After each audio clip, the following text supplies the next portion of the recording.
लक्ष्मीनाथ समारंभां नाथयामुनमध्यमाम् अस्मदाचार्यपर्यन्तां वन्दे गुरुपरम्पराम्। त्रिदण्डहस्तं सितयज्ञसूत्रं काषाय वस्त्रं लशदूर्ध्वपुण्ड्रं रथाङ्गशङ्खाङ्कितबाहुमूलम् रामानुजार्यं शरणं प्रपद्ये। काषायं यज्ञसूत्रं शुचिवपुषि तथा चोर्ध्वपुण्ड्रं च भाले यस्यास्ते दक्षहस्ते कलिकुमतिगिरीन्द्रेन्द्रवज्रं त्रिदण्डं संसाराग्निप्रशान्त्यै भृतजलममलं दारुपात्रं पवित्रं श्रीविश्वक्सेनसूरेः पदकमलयुगं श्रेयसे संश्रयामि। काषायशोभिकमनीयवरं त्रिदण्डं सेने सयोगिपदपङ्कजभृङ्गराजं वैकुण्ठनाथचरणाम्बुजसक्तचित्तं लक्ष्मीप्रपन्नजतिवर्यमहं प्रपद्ये। कान्तिस्मृतान्दितशारदेन्दु जत्रैकतो विलसितामसिताङ्गशोभां वृन्दावनेऽपि कृतयामुनगङ्गसङ्गं राधामुकुन्दयुगलं तदहं नमामि।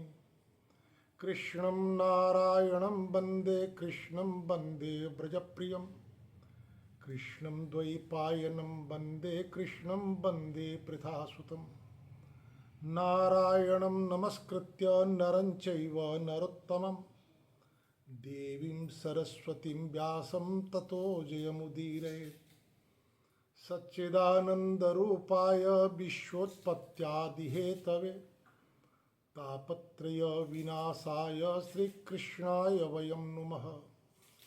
जं प्रव्रजन्तमनुपेतमपेतकृत्यं द्वैपायनो विरहकातर आजुहाव। पुत्रेति तन्मयतया स्तरवोऽभिनेदुस्तं सर्वभूतहृदयं मुनिमानतोऽस्मि। श्रीकृष्ण गोविन्द हरे मुरारे हे नाथ नारायण वासुदेव। श्रीकृष्ण गोविन्द हरे मुरारे हे नाथ नारायण वासुदेव। श्रीकृष्ण गोविन्द हरे मुरारे हे नाथ नारायण वासुदेव। श्रीकृष्ण गोविन्द हरे मुरारे हे नाथ नारायण वासुदेव। हे नाथ नारायण वासुदेव। हे नाथ नारायण वासुदेव। हे नाथ नारायण वासुदेव। हे नाथ नारायण वासुदेव। हे नाथ नारायण वासुदेव। हे नाथ नारायण वासुदेव। श्रीकृष्ण गोविन्द हरे मुरारे हे नाथ नारायण वासुदेव।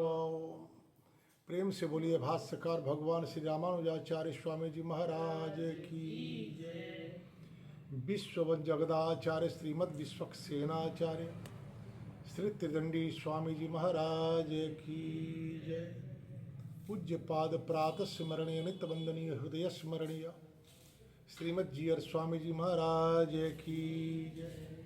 श्री राधा कृष्णचंद्र भगवान की जय।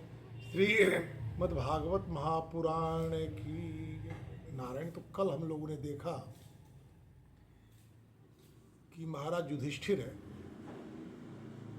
इस महाभारत युद्ध में मारे गए शत्रुओं के आश्रित परिजनों को लेकर चिंतित हैं। स्त्रीणाम मद्वत बंधूनाम द्रोहो जोषावितोत्थितः कर्म भीर्गृह मेधी नाहम कल्पो व्यपोहितुम। कह रहे हैं कि अनेकों गृहस्थोचित यज्ञ भी यदि किया जाए तो इस अपराध से मुक्ति नहीं होगी। जो प्रत्यक्ष युद्ध में शत्रु पक्ष से लड़ने के लिए योद्धा आए उनका वध करना प्रजा रक्षण के दृष्टि से धर्म प्राण राजा के लिए दोषपूर्ण नहीं है, परंतु उन शत्रुओं के जो आश्रित पत्नी हैं, पुत्र हैं, कुटुंब हैं, उनका भरण पोषण कैसे हो इसकी चिंता इन्हें सताने लगी है। भगवान शिव जब कमारी हुए तो कामदेव का को जब उन्होंने क्षारित किया तो रति कामदेव की पत्नी आकर पूछी कि आपने कामदेव को मारा, आपका वह अहित करना चाह रहा था इसलिए आपका वह शत्रु हुआ, लेकिन उस कामदेव के ऊपर ही मेरे जीवन का भार था, मेरा क्या होगा, मेरे प्रति आप न्याय करें। भगवान शिव ने कहा कि आप प्रतीक्षा करें, कार्षिणी के रूप में आपके पति कामदेव पुनः अवतरित होंगे, जन्म लेंगे तो आपको प्राप्त होंगे। सत्य बात यह है कि अपने पति को धर्म मार्ग पर चलने के लिए कोई पत्नी ही बाध्य कर सकती है। जब तक उस पत्नी के भीतर यह भय बना रहेगा कि मेरा पति मेरे जीवन के भौतिक अपेक्षाओं को पूर्ण करता है इसलिए इसके सारे अत्याचार को सहना मेरी नियति है, तब तक वह पत्नी धर्म का निर्वाह नहीं कर रही है।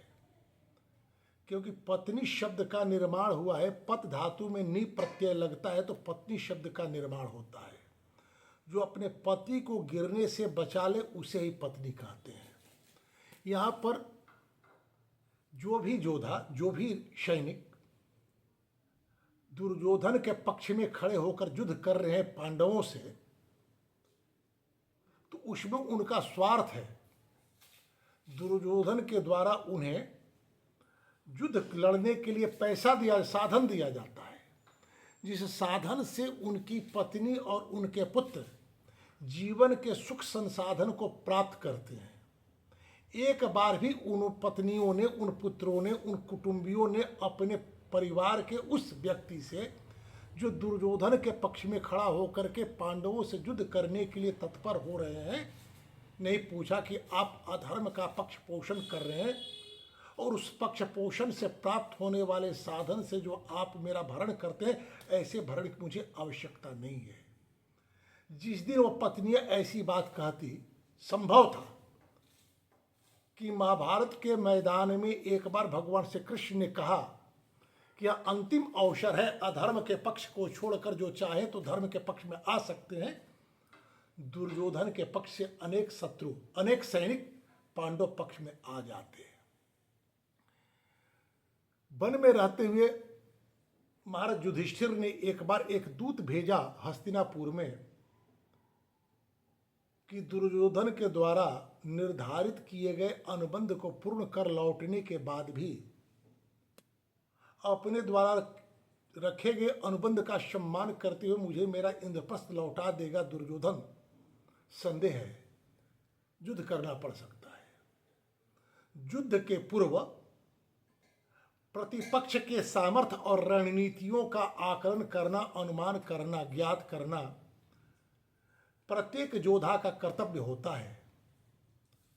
तो एक किरात आए और दुर्योधन के रणनीति और शासन नीति का ज्ञान प्राप्त करके जाकर के युधिष्ठिर के सामने निवेदित किया किरात ने कि दुर्योधन के साथ युद्ध करना सर्वथा दुष्कर कार्य है, क्योंकि अपने प्रजा का इतना अधिक वह पोषण करता है, सुविधा देता है कि उसका विरोध करने के लिए कोई तैयार नहीं है। जो राजा के द्वारा दिए गए सुविधा के आधार पर ही किसी सत्ता का पोषण करे, वह प्रजा न्यायप्रिय न्यायशील न्यायप्रिय प्रजा नहीं होती। ऐसे प्रजाओं के ऊपर अनेक प्रकार के अत्याचार होते हैं। तो इस तरह से देखा जाए तो जिन स्त्री और जिन पुत्रों को लेकर के चिंतित है महाराज युधिष्ठिर, इन्हें इस प्रकार की चिंता नहीं करनी चाहिए। लेकिन इस चिंता से बाहर निकलने के लिए ही ये भीष्म पितामह के पास जाते हैं, कुरुक्षेत्र में, जहाँ भीष्म पितामह सरसैया पर पड़े हुए हैं। सूत जी कहते हैं कि राजा युधिष्ठिर प्रजाद्रोह के भय से भयभीत हो गए थे। उन्हें भय था कि जिनके परिवार के उस सदस्य का वध हमने किया है, जो दुर्योधन के पक्ष में खड़ा होकर उनसे युद्ध लड़ रहा था, उसके परिवार और उसके कुटुंबी हमारा विरोध करेंगे, हमारे विरुद्ध हो जाएंगे। फिर उनका मैं दमन कैसे करूंगा, उनको मैं नियंत्रित कैसे करूंगा। तो ये जाते हैं, कुरुक्षेत्र की यात्रा करते, जब भीष्म पितामह सरसैया पर पड़े हुए हैं। शौनक आदि ऋषियों से सूत जी कहते हैं कि उस समय उन सब भाइयों ने स्वर्ण जटित रथों पर, जिनमें अच्छे अच्छे घोड़े जुते हुए थे, सवार हुए और युधिष्ठिर का अनुगमन किए। उनके साथ व्यास, धौम्य आदि ब्राह्मण भी थे। हे शौनक जी, अर्जुन के साथ भगवान श्री कृष्ण भी उनके रथ पर चढ़े। उन सब भाइयों के साथ महाराज युधिष्ठिर की ऐसी शोभा हो रही थी जैसे जक्षों से घिरे हुए कुबेर की शोभा होती है। अपने अनुचर और भगवान श्री कृष्ण के साथ वहां जाकर पांडवों ने देखा भीष्म पितामह स्वर्ग से गिरे हुए देवता की तरह पृथ्वी पर पड़े हुए हैं। स्वर्ग से घिरे हुए, स्वर्ग से घिरे हुए। स्वर्ग में तो तब तक व्यक्ति रहता है जब तक उसका पुण्य होता है, और पुण्य क्षय होने के बाद स्वर्ग से नीचे गिरता है। तो भीष्म पितामह दुर्योधन के पक्ष में जो युद्ध कर रहे थे, कौन सा पुण्य का कार्य कर रहे थे? इन्होंने अपने पिता को वचन दिया था कि जब तक हस्तिनापुर को एक योग्य राजा नहीं मिल जाता, तब तक मैं अपने जीवन को धारण किए रखूंगा। अपने पिता के प्रति दिए गए वचन का पालन करने के लिए सारे कष्टों को, सारे प्रतिकूलता को सहते रहे भीष्म पितामह, यही इनका पुण्य है। और पुण्य पूर्ण हो गया, क्योंकि इनकी जो प्रतिज्ञा थी कि हस्तिनापुर को योग्य राजा मिलेगा तभी मैं अपने शरीर का परित्याग करूंगा। आज देख रहे हैं कि हस्तिनापुर का एक योग्य राजा युधिष्ठिर प्राप्त हो गया हस्तिनापुर को। पृथ्वी पर पड़े उन लोगों ने भीष्म पितामह को प्रणाम किया। हे शौनक जी, उसी समय भरत वंशियों के गौरव रूप भीष्म पितामह को देखने के लिए सभी महर्षि, देवर्षि, राजर्षि वहां आए। पर्वत, नारद, धौम्य, भगवान वेदव्यास, बृहदश्व, भारद्वाज अपने शिष्य प्रशिष्यों के साथ, परशुराम, वशिष्ठ, इंद्र, प्रमद, कृत, गृत, समद, असित, कक्षिवान, गौतम, अत्रि, विश्वामित्र, सुदर्शन और भी सुखदेव आदि शुद्ध हृदय के महात्मागण अपने शिष्यों के साथ वहां आए। कश्यप, अंगिरा पुत्र बृहस्पति आदि मुनिगण भी वहां पधारे हैं। भीष्म पितामह धर्म को और देश काल के विभाग को सम्यक प्रकार से जानते हैं। कब किस समय क्या करना चाहिए, इन सारे बातों को जानते हैं। उन्होंने उन बड़भागी ऋषियों को सम्मिलित रूप से आए हुए देखकर सबका यथार्थ योग्य सत्कार किया।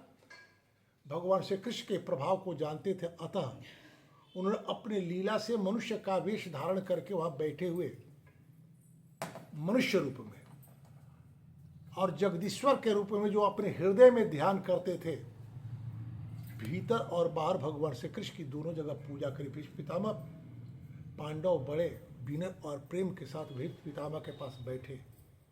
उन्हें देखकर भीष्म पितामह की आंखें प्रेम पूर्ण आंसुओं से भर गई।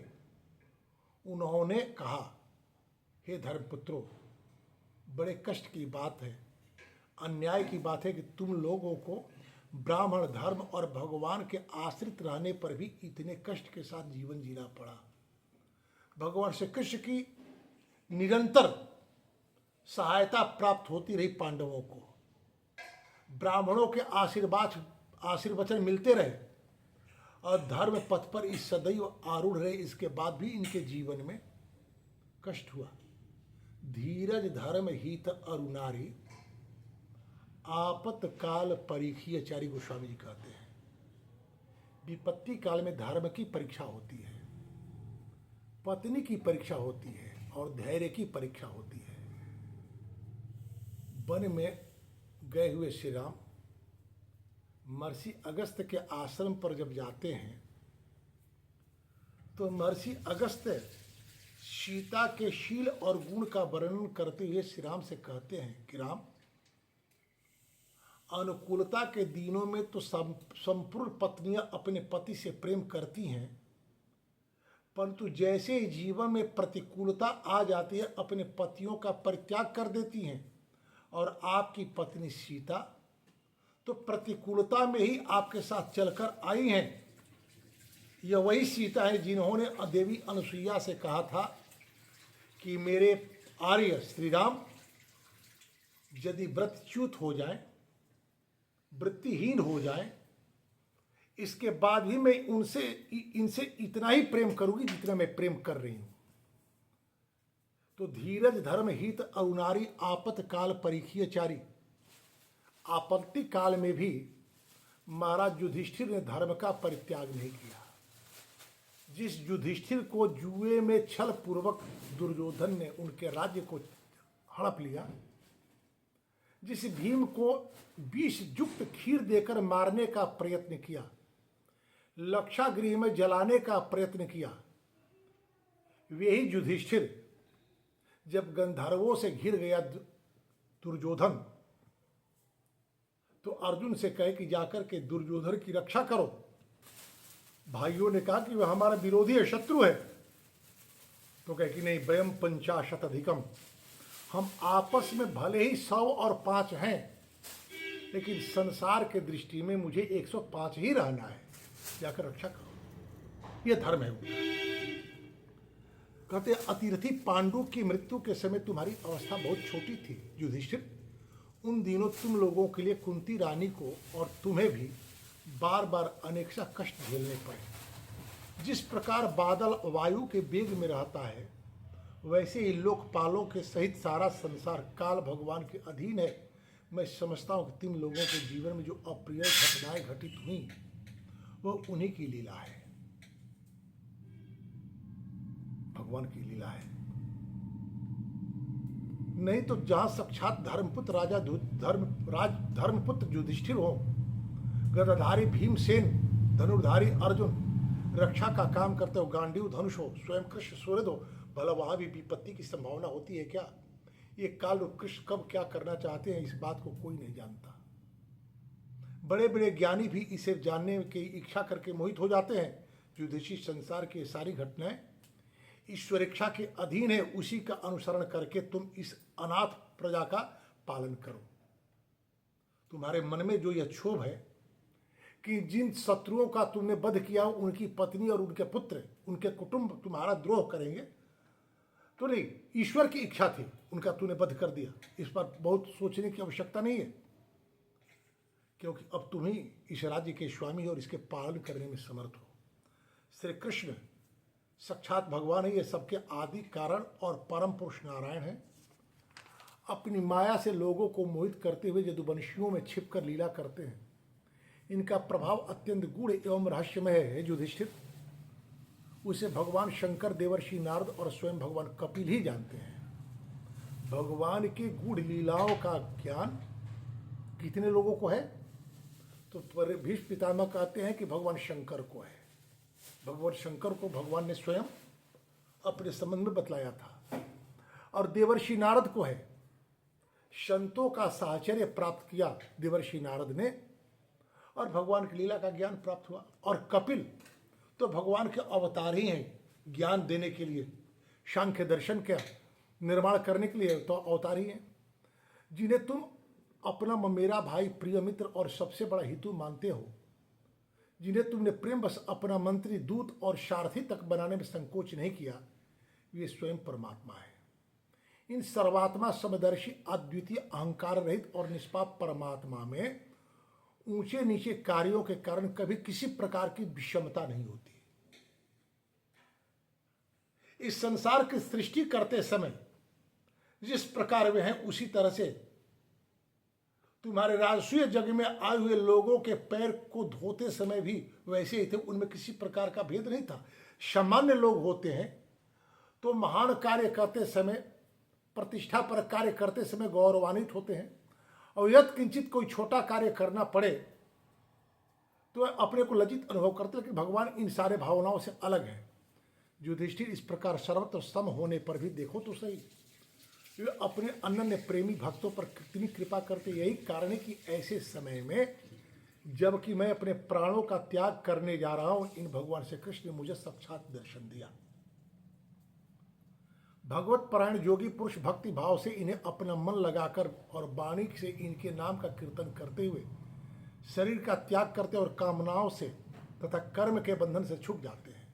वे ही देवाधिदेव भगवान अपने प्रसन्न हास्य और रक्त कमल के समान अरुण नेत्रों से उल्लसित मुख वाले चतुर्भुज रूप से, जिसका और लोगों को केवल ध्यान में दर्शन होता है, तब तक यहाँ स्थित रहकर प्रतीक्षा कर जब तक मैं इस शरीर का परित्याग नहीं करता।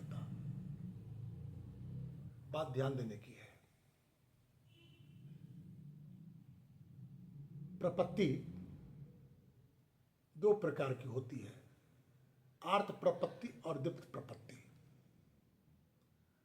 प्रपत्ति का अर्थ होता है कि सर्वतोभावेन परमात्मा के प्रति समर्पित हो जाना। देवी शबरी दीप्त प्रपत्ति की आचार्य हुई। उन्हें विश्वास था कि भगवान आएंगे, सेवा करती रही, रास्ता बुहारती रही, प्रतीक्षा करती रही, कभी उनके मन में अविश्वास नहीं हुआ। ये योगी जो होते हैं, महर्षि शरभंग योग किए थे, तपस्या की थी उन्होंने, और ब्रह्मलोक को प्राप्त होने की पात्रता उनमें आ गई थी। वो ब्रह्मलोक को जा रहे थे, दंडकारण्य में रहते थे कि उनके कान में यह बात आई कि भगवान राम आ रहे हैं दंडकारण्य में।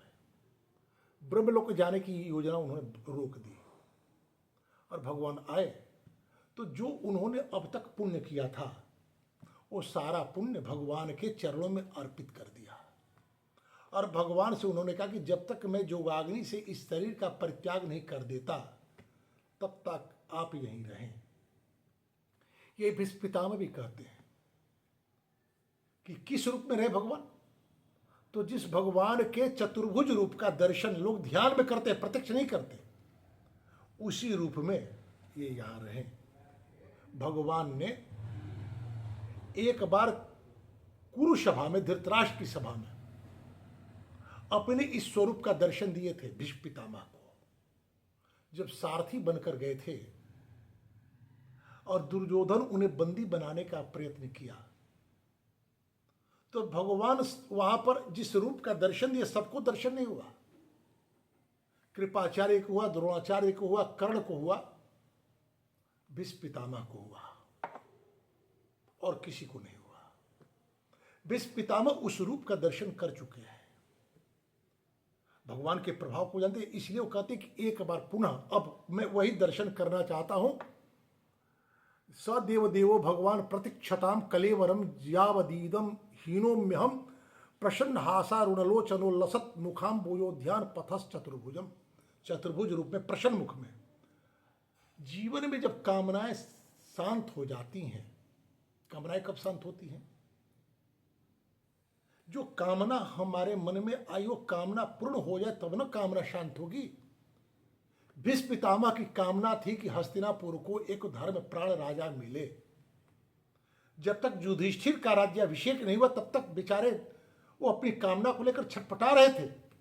हाँ, उनकी एक बाध्यता थी कि उन्होंने कहा था कि मैं हस्तिनापुर के राज सिंहासन से बंधा रहूंगा। उस राज सिंहासन पर जो भी व्यक्ति बैठेगा, योग्य हो या हो अयोग्य, उसके आज्ञा का पालन करना मेरा धर्म होगा। सिपाही विद्रोह के बाद जब भारत स्वतंत्र हुआ तो जो भारत के सैनिक अंग्रेजों के विरुद्ध थे उनको भारतीय सेना में स्थान नहीं दिया गया, जबकि भारतीय स्वतंत्रता के लिए उन लोगों ने अंग्रेजों का विरोध किया था। सैनिक का कर्तव्य व्यवस्था का विरोध करना नहीं होता, व्यवस्था का केवल और केवल आज्ञा पालन करना होता है। इसलिए भीष्म पितामह बाध्य थे अपने वचन से बंधे हुए कि हस्तिनापुर के राज सिंहासन पर जो भी बैठेगा उसके अनुकूल मैं आचरण करूंगा, यह जानते हुए भी कि विजय श्री मिलेगी किसको? पांडवों को। फिर वो युद्ध लड़ रहे थे। अर्जुन ने उनको अपने बाण से प्रार्थना प्रणाम निवेदित किया, उन्होंने विजयी भव का आशीर्वाद दिया। इसलिए दुर्योधन भीष्म पितामह को बड़ा ही कटु शब्द बोला था भीष्म पितामह के प्रति। गीता में यह बात आती है कि जाकर के कहा था आचार्य द्रोण से कि आचार्य, अगले सेनापति आप ही हैं। भीष्म पितामह युद्ध की ध्वनि नहीं कर रहे थे, उनको कुछ ऐसा कटु शब्द बोला कि बाध्य होकर उन्होंने युद्ध का उद्घोष कर दिया। तो कहते हैं कि वही रूप जो ऋषि जोगी ध्यान में धारण करते हैं, वैसा ही रूप आप मेरे सामने रखे। कामनाएं आज नहीं है। जब कामनाएं शांत होती हैं तो मृत्यु उत्सव हो जाता है। कामना जब तक है तभी तक मरने में कष्ट होता है। जब कामना समाप्त हो जाती है मृत्यु आह्लादकारी हो जाता है। इसी कारण 3 तरह से मृत्यु होती है। पापी प्राणी जो होते हैं जीवन में भिन्न भिन्न प्रकार के पापाचार में संलिप्त हैं, उनकी कामनाएं वासनाएं शांत नहीं हुई है, उनके प्राण अधोवायु से निकलते हैं।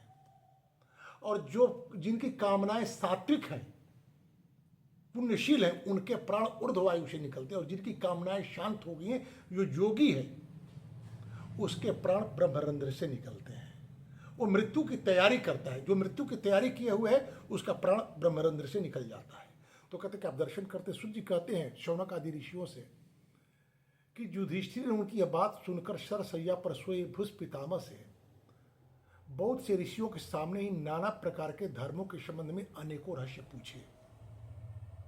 तब तत्ववेता भीष्म पितामह वर्ण आश्रम के अनुसार पुरुषों के स्वाभाविक धर्म, वैराग्य और राग के कारण विभिन्न रूप से बतलाए। निवृत्ति और प्रवृत्ति 2 प्रकार के धर्मों का वर्णन उन्होंने किया।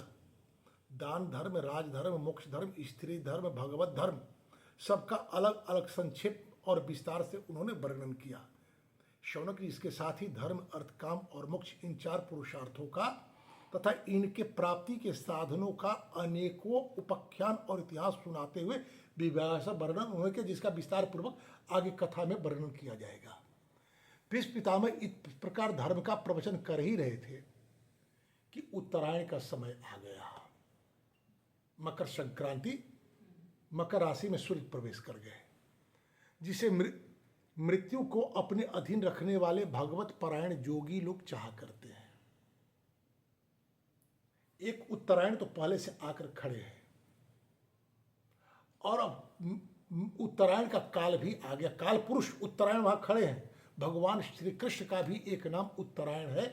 परीक्षित की रक्षा करने के लिए अंतर्यामी रूप से उत्तरा के गर्भ में जो भगवान श्री कृष्ण प्रवेश किए थे, इसीलिए उत्तरायण उनका नाम हो। उत्तरा हो अयन जिनका, वो उत्तरायण उनका नाम हुआ। वो काल पुरुष है।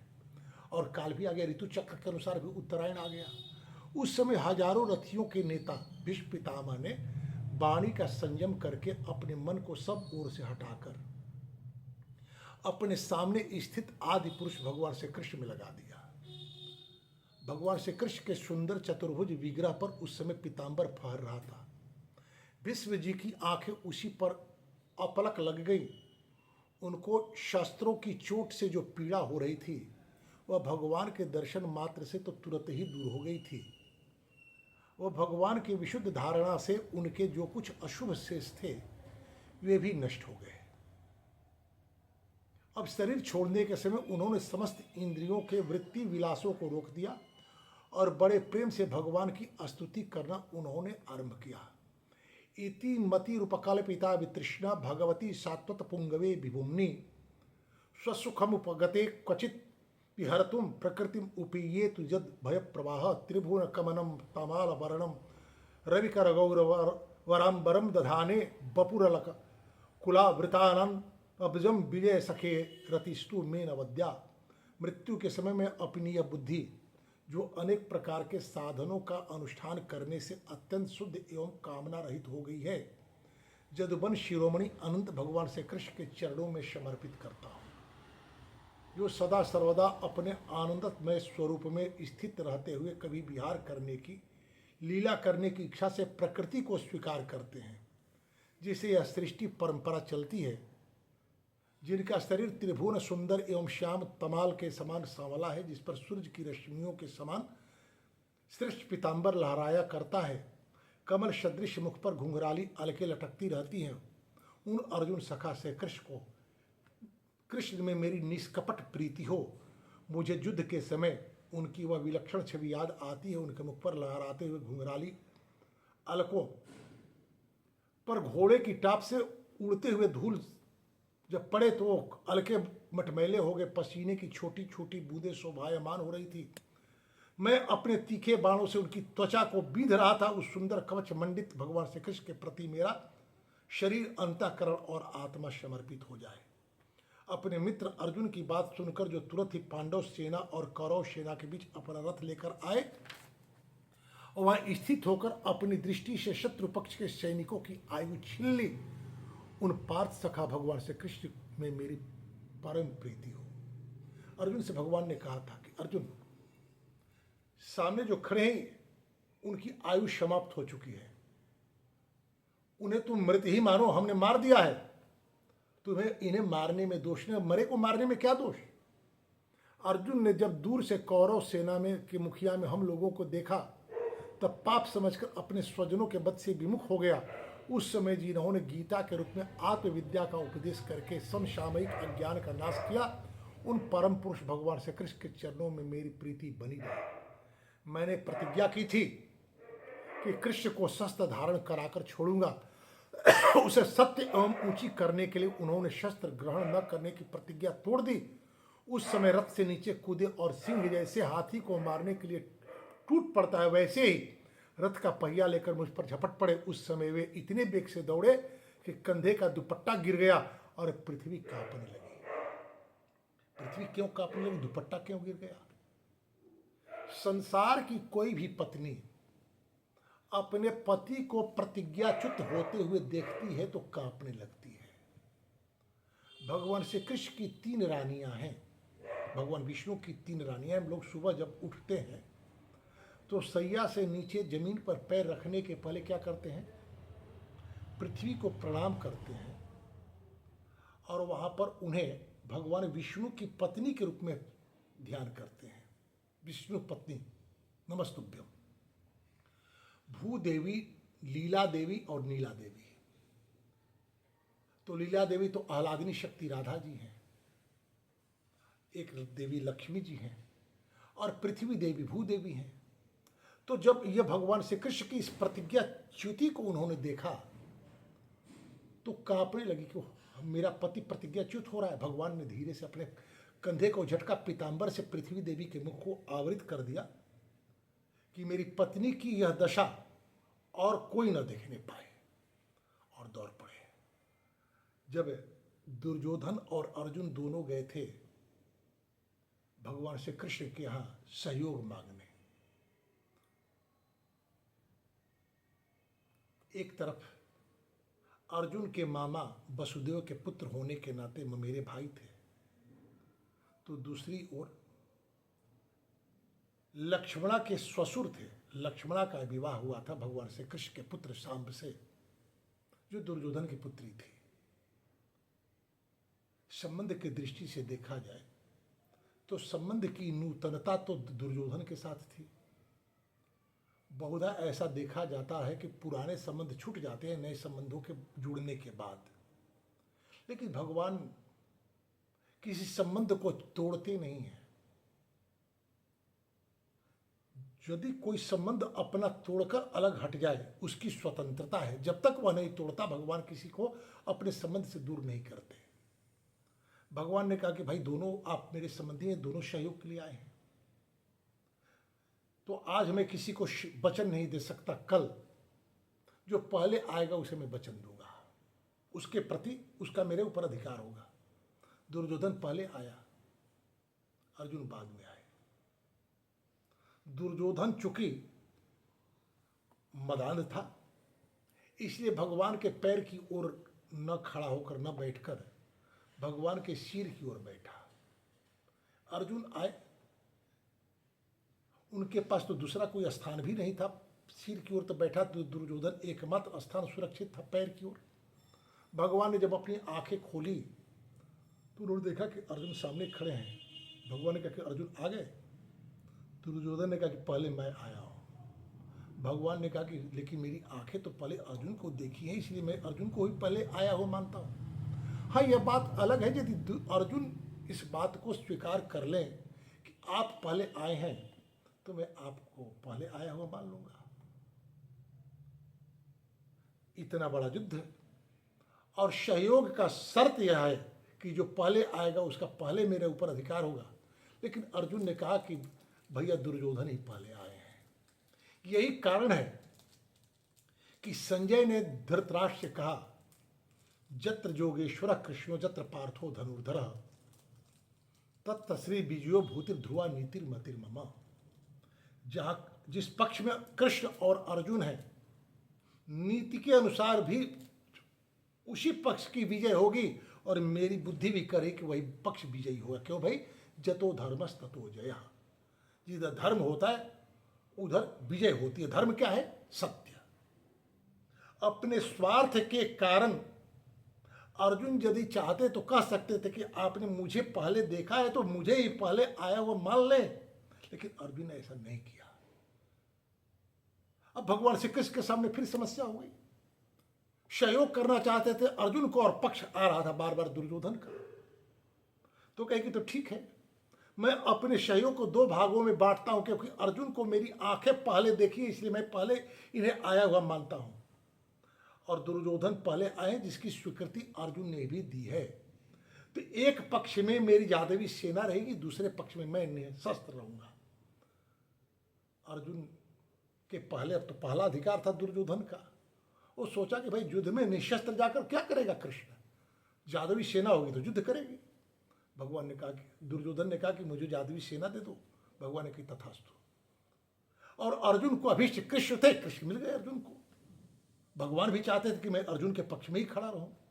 ये बात भगवान युधिष्ठिर से भीष्म पितामह ने कहा भी कि यद्यपि यह समभाव को प्राप्त है, न इनको कोई प्रिय है न कोई इन्हें अप्रिय है, फिर भी अपने भक्तों के प्रति इनका प्रेम कुछ अधिक होता है। पक्ष का अर्थ होता है, भगवान पक्षपाती हैं, पक्ष का अर्थ धर्म भी होता है, पक्ष का अर्थ पंख भी होता है। बिना पंख के पक्षी नहीं उड़ता। पक्ष का अर्थ धर्म होता है, इसलिए भगवान धर्म के पक्ष में रहते हैं। जतो धर्मस् ततो जया, जत्र योगेश्वर कृष्ण जत पार्थो धनुर्धर। तो कहते हैं कि ऐसे कृष्ण के प्रति मेरा अनुराग हो, जो मेरे वाक्य को प्रमाणित करने के लिए मैंने कहा कि आप कहते हो कि मैं युद्ध में शस्त्र नहीं धारण करूंगा, और मैं आपसे शस्त्र धारण कराकर मानूंगा। अर्जुन पर युधिष्ठिर पितामह ने इतने बाणों की वर्षा करी, इतने बाणों की वर्षा करी कि भगवान से कृष्ण अर्जुन की रक्षा करने के लिए भीष्म पितामह को मारने के लिए दौड़ पड़े, और भीष्म पितामह वहीं पर बैठ करके भगवान को प्रणाम कर लिए। कहते कि ऐसे भगवान में मेरी रति हो। मुझ आतताई ने तीखे बाण से मार मार कर उनके कवच को तोड़ डाला, उनका सारा शरीर लहूलुहान हुआ। अर्जुन को रोकने पर भी वे बलपूर्वक मुझे मारने के लिए दौड़ते रहे। वे भगवान श्री कृष्ण जो ऐसा करते हुए भी मेरे प्रति अनुग्रह और भक्त वत्सलता से परिपूर्ण थे, मेरी एकमात्र गति हो। माता पिता आचार्य अपने पुत्र और अपने शिष्य को दंड देते हैं तो क्या उनके भीतर करुणा नहीं होती, ममता नहीं होती? दंड देते समय भी ध्यान रखते हैं कि कहीं ऐसे जगह चोट न लग जाए कि मेरे पुत्र और मेरे शिष्य को संघातक चोट लग जाए। ये उनकी करुणा है, उनकी वत्सलता है। तो भगवान कहते हैं कि ऐसा करते हुए भगवान श्री कृष्ण मेरे प्रति भक्त वत्सलता से परिपूर्ण थे। यही मेरी एकमात्र गति हो, आश्रय हो। अर्जुन के रथ की रक्षा में सावधान, जिनसे कृष्ण के बाएं हाथ में घोड़े का लगाम और दाएं हाथ में चाबुक, इन दोनों की शोभा से उस समय जिनकी अपूर्व छवि बनी थी, महाभारत युद्ध में मरने वाले वीर जिनकी छवि का दर्शन करते रहने के कारण शारूप मुक्ति को प्राप्त हो गए। महाभारत युद्ध में दुर्योधन के पक्ष से लड़ने वाला कोई भी योद्धा अधोगति को प्राप्त नहीं हुआ, जबकि यह धर्म युद्ध था। एक तरफ अधर्म था और दूसरे तरफ धर्म था। अधर्म क्या और धर्म क्या? ना तो अधर्म कुछ होता है और ना ही धर्म कुछ होता है। भगवान की योजना को पूर्ण करने के लिए आप जो भी कार्य करते हैं उस कार्य का तो आपको पारितोषिक मिलेगा। भगवान जब अवतार करने के लिए ब्रह्मा को आश्वस्त किए कि मैं अवतार धारण करूंगा, उस समय वहां आए हुए प्रजापतियों से भगवान ने कहा कि आप सभी भी भिन्न भिन्न योनियों में भिन्न भिन्न परिवार में परिकरों के साथ जन्म लें। दुर्योधन और कोई नहीं, दुर्योधन तो भगवान अनंत का पुत्र लोभ है। भगवान ने दो पक्ष का निर्माण किया, जैसे कि एक नाटककार नाटक का मंचन स्क्रिप्ट लिखता है, कथानक लिखता है, तो खलनायक का भी निर्माण वही करता है और नायक का भी निर्माण वही करता है, दोनों के लिए स्क्रिप्ट वही लिखता है। भगवान की योजना केवल और केवल यह थी कि पृथ्वी पर बढ़े हुए आतताई लोगों का वध कर दिया जाए। तो उसके लिए तो युद्ध आवश्यक है और स्वयं युद्ध लड़ेंगे नहीं, तो युद्ध लड़ने के लिए दो पक्षों की आवश्यकता थी और सबसे बड़ा युद्ध महाभारत हुआ। अन्य युद्ध लड़ाने के बाद उन्होंने महाभारत के द्वारा पृथ्वी का भूभार हरण किया। इस धर्म युद्ध के धर्म क्षेत्र में ही यह युद्ध क्यों किया गया? कुरुक्षेत्र का बड़ा महत्व है। महाराज कुरु एक बहुत बड़े यज्ञ का आयोजन किए थे। उसी यज्ञ में भगवान विष्णु स्वयं चलकर आए थे और भगवान ने कहा था कि महाराज आपके इस यज्ञ से मैं अत्यंत प्रसन्न हूं, आप मुझसे कुछ मांग लें। महाराज कुरु ने कहा कि आपके दर्शन के बाद भी कोई कामना रहती है क्या कि मैं मांग लूं? भगवान ने कहा कि आपकी कामना भले ही ना हो, मेरी तो कामना है देने की। और श्रेष्ठ व्यक्ति यदि कुछ देना चाहे तो उसके श्रेष्ठता को गौरवान्वित करने के लिए याचना करनी चाहिए, आप कुछ मांग लें। महाराज कुरु ने कहा कि यदि आप इतना ही आग्रह करते हैं देने के लिए, एक वरदान दें कि मृत्यु के समय में जिस व्यक्ति के अंगों से इस कुरुक्षेत्र के मिट्टी का स्पर्श हो जाए उसके कार्य की मीमांसा न की जाए बल्कि उसे ऊर्ध्वगति दे दी जाए। तो यही कहते हैं कि भगवान के इस छवि का दर्शन जिन जिन योद्धाओं ने किया वे भी सारूप्य मुक्ति को प्राप्त हो गए, भगवान के रूप में मिल गए। जिनकी लटकीली सुंदर चाल, हाव भाव, युक्त चेष्टाएं, मधुर मुस्कान और प्रेम भरी चितवन से अत्यंत सम्मानित गोपिया रास लीला में अंतर्धान होने के बाद प्रेमोन्माद से मतवाली होकर जिनके लीलाओं का अनुसरण करके तन्मय हो गई थी, उन्हीं भगवान श्री कृष्ण को मेरा बारंबार नमस्कार है, मेरा उनके प्रति मेरा प्रेम हो। जिस समय युधिष्ठिर का राष्ट्रीय यज्ञ हो रहा था, मुनि और बड़े बड़े राजाओं से भरी हुई सभा में सबसे पहले सबकी ओर से इन्हीं सबके दर्शनीय भगवान श्री कृष्ण की मेरी आंखों के सामने जो पूजा हुई थी, अग्र पूजा, वही सबके आत्मा प्रभु आज इस मृत्यु के समय मेरे सामने खड़े हैं। जैसे एक ही सूर्य अनेक आंखों के सामने आंखों से अनेक रूप में दिखते हैं, वैसे ही अजन्मा भगवान श्री कृष्ण अपने ही द्वारा रचित अनेक शरीरधारियों के हृदय में अनेक रूप से जान पड़ते हैं। वास्तव में तो वे एक ही हैं, सबके हृदय में विराजमान है ही। उन्हीं इन भगवान श्री कृष्ण को भेद भ्रम से रहित होकर मैं प्राप्त हो गया हूं। आज ना तो युधिष्ठिर है भीष्म पितामह की दृष्टि में, सिया राम में सब जग जानी, करो प्रणाम जोरी जुग पानी। तीन प्रकार के भक्त होते हैं, उत्तम, मध्यम और सामान्य। उत्तम भक्त वे होते हैं जो संसार के प्रत्येक प्राणी में भगवत भाव रखते हैं। तो आज ये इस अवस्था को प्राप्त हो गए कि प्रत्येक वहाँ जितने लोग खड़े हैं सबके भीतर भगवान का दर्शन करने लगे। सूत जी कहते हैं इस प्रकार भीष्म पितामह ने मन, वाणी और दृष्टि की वृत्तियों से आत्मस्वरूप भगवान से कृष्ण में अपने आप को लीन कर दिया। फिर उनके प्राण वहीं विलीन हो गए, वे शांत हो गए। उनके अनंत ब्रह्म में लीन जानकर सब लोग चुप हो गए। जैसे दिन बीत जाने पर पक्षियों का कलरव शांत हो जाता है, उस समय देवता मनुष्य नगारे बजाने लगे, साधु स्वभाव के राजा उनकी प्रशंसा करने लगे, आकाश से पुष्पों की वर्षा होने लगी। शौनक जी युधिष्ठिर ने उनके मृत शरीर का अंत्येष्टि संस्कार क्रिया करी। कुछ समय के लिए शोकमग्न हुए। उस समय मुनियों ने बड़े आनंद से भगवान श्री कृष्ण के रहस्यमय नाम को ले लेकर स्तुति की। इसके पश्चात अपने हृदय को श्री कृष्ण में बनाकर वे अपने अपने आश्रमों को लौट गए। फिर भगवान श्री कृष्ण के साथ युधिष्ठिर हस्तिनापुर आ गए। उन्होंने अपने चाचा धृतराष्ट्र और तपस्विनी गंधारी को ढाढ़स बंधाया। फिर धृतराष्ट्र की आज्ञा और भगवान श्री कृष्ण की अनुमति से समर्थ राजा युधिष्ठिर अपनी वंश परंपरागत साम्राज्य का धर्म पूर्वक शासन करने लगे। कैसे उन्होंने शासन किया इसकी चर्चा हम लोग कल करेंगे। और भगवान श्री कृष्ण ने क्या किया इसकी चर्चा 2 बार भगवान का नाम। श्री कृष्ण गोविंद हरे मुरारे